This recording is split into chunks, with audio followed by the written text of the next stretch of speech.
Hello दोस्तों, आपका स्वागत है आपके चैनल टीचिंग पॉइंट अकेडमी पर। आई होप कि आप बहुत अच्छे होंगे। आपने पुराना वीडियो देख लिया होगा। आज हम नए वीडियो और नए सिद्धांत पर चर्चा करेंगे। वह सिद्धांत है जीन पियाजे ने वैलेव वाइगोत्स्की का सामाजिक संस्कृति का सिद्धांत, जिसके बारे में हम आज विस्तृत रूप से अध्ययन करेंगे। इसमें सीटेट के से कैसे क्वेश्चन आते हैं, यह क्वेश्चन हम अपने जैसे क्वेश्चन है तो उसको क्वेश्चन को हम अपने टेलीग्राम चैनल पर डालते हैं और टेलीग्राम चैनल की लिंक वीडियो को डिस्क्रिप्शन पर है। यदि आपको वीडियो अच्छा लगे तो वीडियो को लाइक, शेयर और सब्सक्राइब जरूर करें और अपने दोस्तों तक जरूर भेजें, जिससे कि उनका भी लाभ हो सके। चलिए हम अध्ययन करते हैं। लेव वाइगोत्स्की एक सोवियत रूस के मनोवैज्ञानिक थे, जिनका जन्म 17 नवंबर 1896 को हुआ था। कब हुआ था इनका जन्म 17 नवंबर 1896 को हुआ था। उन्होंने लेव वाइगोत्स्की ने सामाजिक निर्मितावाद का जनक भी कहा जाता है। लेव वाइगोत्स्की को सामाजिक निर्मितावाद का जनक भी कहते हैं। और लेव वाइगोत्स्की ने कौन सा सिद्धांत दिया है? सामाजिक संस्कृति का सिद्धांत दिया है। कौन सा? सामाजिक और संस्कृति का सिद्धांत लेव वाइगोत्स्की ने दिया है। अब लेव वाइगोत्स्की बताते हैं विकास एक सतत प्रक्रिया है। कैसी प्रक्रिया है? एक सतत प्रक्रिया है। लेव वाइगोत्स्की ने सिद्धांत में कुछ विचार हैं, उन्हें पहले देखते हैं, बाद में बाकी और फिर आगे बढ़ेंगे। लेव वाइगोत्स्की का कहना है कि भाषा विचार से पहले आती है। भाषा कैसे आती है? विचार से पहले आती है। जस्ट इसके विपरीत ही जीन पियाजे ने क्या बोला था? विचार पहले आता है, भाषा बाद में आती है। और यहीं पर एक क्वेश्चन बनता है, लेव वाइगोत्स्की की अनुसार कौन सा कथन सही है? आ जाएगा भाषा विचार से पहले आती है, भाषा विचार का कोई संबंध नहीं होता, भाषा विचार एक दूसरे के विरोधी हैं। तो आपको ध्यान करना है, भाषा विचार से पहले आती है, लेव वाइगोत्स्की के अनुसार है। अब देखते हैं, उन्होंने लेव वाइगोत्स्की के सिद्धांत जो सामाजिक संस्कृति सिद्धांत है, इन्हें यह सामाजिक संरचनावाद का सिद्धांत भी कहा जाता है। और इन्होंने कहा विचार वो भाषा एक दूसरे पर निर्भर होते हैं, मतलब स्वतंत्र नहीं होते, एक दूसरे पर निर्भर होते हैं। ये कहते हैं लेव वाइगोत्स्की आगे कहते हैं बच्चा सार्वजनिक समाज में से सीखता, मतलब बच्चा सब कुछ समाज में रहकर ही सीख लेता है। सीखना एक सामाजिक प्रक्रिया है। किसके अनुसार? लेव वाइगोत्स्की के अनुसार। चलिए अगले देखते हैं। लेव वाइगोत्स्की ने मुख्यतः 3 अवधारणाएं विकसित दी, जिनके अनुसार ZPD पहली ही है, जिसे हम बोलते जोन ऑफ प्रोक्सिमल डेवलपमेंट, निकट समीपस्थ विकास का क्षेत्र। मतलब आप इसको देख सकते हैं, यह बच्चे की वह क्षमता है जहाँ तक वह अपना विकास कर सकता है। जहाँ तक बच्चा अपना विकास कर सकता है उसकी वह क्षमता कहलाती है। लेकिन वहाँ तक विकास करने में बच्चे को जो समस्या आती है, कहाँ तक? जहाँ तक उसका विकास हो सकता है वहाँ तक उसे समझने में जो समस्याएं आती हैं, उस समस्या को सॉल्व करने वाला व्यक्ति क्या कहलाता है? MKO। मतलब ऐसा व्यक्ति जो उस समस्या को सॉल्व करना जानता हो, वह आपको उस समस्या तक सॉल्व करने तक में आपकी सहायता कर सके, उसे क्या बोलें? MKO, more knowledgeable other. और वहाँ तक जहाँ तक पहुँचना आपका क्या है? ZPD, निकट समीपस्थ विकास का क्षेत्र, जहाँ तक आप पहुँच सकते हैं। फिर इसके अलावा जो आपको MKO दिया जा रहा है वो क्या देता है? स्कैप फोल्डिंग। जो आपको अस्थायी सहायता दी जाती है उसको क्या बोलते हैं? स्कैप फोल्डिंग। स्कैप फोल्ड मतलब अस्थायी रूप सहायता। जैसे आप कभी भी बाउंड कॉलेज गए होंगे, ये घर में एक छत से दूसरी छत पर जाते तो आप चढ़ नहीं पाते, तो आपके पास में दूसरा व्यक्ति जो रहता है वो आपको हल्का सा सहारा देता है कि आप चढ़ जाओ।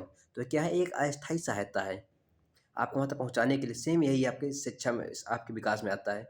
आप जहाँ तक विकास कर सकते हैं लेकिन आप वहाँ तक नहीं कर पा रहे हैं, उसके लिए आपको अधिक जानकार व्यक्ति होगा जो आपको वहाँ तक पहुँचाने में सहायता देगा। उसी सहायता को हम इसके फोल्डिंग कहते हैं। चलिए देखते हैं पहले MKO। ZPD, यह शिक्षार्थी द्वारा स्वतंत्र रूप से किए जा सकने वाले कार्य हैं और किसी अधिक जानकार व्यक्ति की मदद से किए जा सकने वाले कार्य के बीच की सीमा है। जैसा आज आपको केवल 5 तक का टेबल आता था, लेकिन आपके टीचर ने आपको 10 तक का टेबल याद कराया क्योंकि क्षमता थी याद करने की, आप नहीं याद कर पा रहे थे। ये उसकी एक सीमा है। चल अगला देते हैं स्कैफोल्डिंग। आप किसी कार्य करने या समस्या को हल करने में दी जाने वाली अस्थायी सहायता को ही स्कैफोल्डिंग कहते हैं। आप किसी कार्य को कर रहे हैं, आप उस समस्या को सॉल्व नहीं कर पा रहे हैं, उसमें जो आपको अस्थायी सहायता दी जाती है। आप कभी मैथ के क्वेश्चन लगाते हैं, आप सॉल्व कर रहे हैं, नहीं आ रहा है, लेकिन वहीं पर आपके टीचर आते हैं क्लास के, हल्का सा बताते हैं यहाँ पर ऐसा करो, तो आपने वो ऐसे आपको हिंट दिया गया, उसी हिंट को ही उसी हिंट को ही हम क्या बोलते हैं, स्केप फोल्डिंग, शुरुआती मदद, संकेत जो होता है, इसको हम क्या बोलते हैं, स्केप फोल्डिंग। अब अभी एम के ओ क्या है, ये है अधिक जानकारी जो आपको सहायता दे रहे हैं। जैसे आपसे अधिक जानकार आपके शिक्षक होते हैं, वो आपको हर चीज़ में समस्या को सॉल्व कराते हैं, वो क्या एम के ओ है। जैसे कोई भी ऐसा व्यक्ति, शिक्षक, साथी वह जिसके पास सीखने वाले से अधिक ज्ञान हो, वह मदद करता है, सीखने में मदद करता है, उसका बोलते हैं एम के ओ हुआ। चलिए आगे अब देखते हैं इनका। इन्होंने विकास के 3 चरण बताए हैं। कैसे चरण, विकास, भाषा विकास के 3 चरण।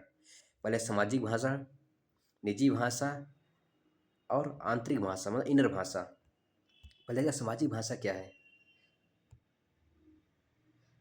शुरुआती भाषा, मतलब बच्चा जब जन्म लेता है, शुरुआती चरणों में जो भाषा का हम प्रयोग होता है उसे क्या बोलते हैं, सामाजिक भाषा। शुरुआती चरणों में शिशु दूसरे से संचार करने के लिए इनका उपयोग करते हैं।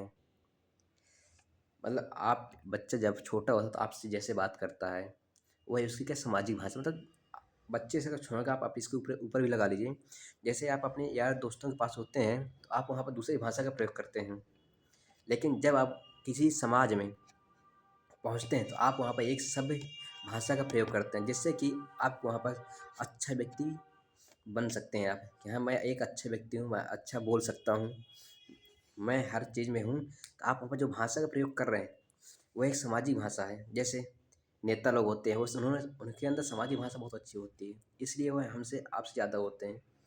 अगली भाषा क्या है, निजी भाषा या प्राइवेट स्पीच।